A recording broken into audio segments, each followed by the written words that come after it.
C'est une petite révolution pour le Périgord, la datation au carbone 14 de 2 peintures à fond de gaume, des œuvres qu'on pensait pourtant impossibles à dater.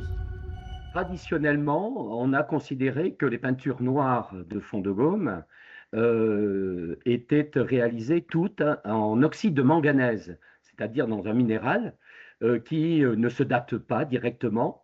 Car pour dater précisément, il faut du charbon. Récemment, une équipe de chercheurs s'est intéressée à la composition chimique de ces deux figures. Et surprise, elles contiennent des traces de charbon de bois, permettant une datation précise.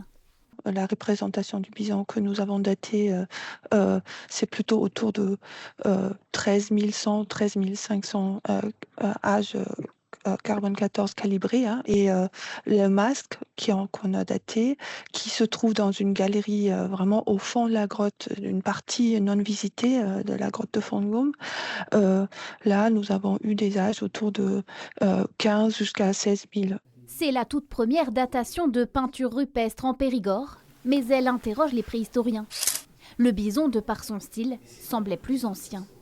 Ce qu'il faut savoir, c'est que la grotte de Fond-de-Gaume a été découverte en 1901, en septembre 1901, mais qu'elle a été énormément fréquentée avant sa découverte officielle. Et ça, la présence de l'homme, le passage des hommes répétés, peut évidemment induire des effets de pollution, etc. Une pollution qui pourrait fausser les datations. D'autres échantillonnages de la grotte sont prévus prochainement.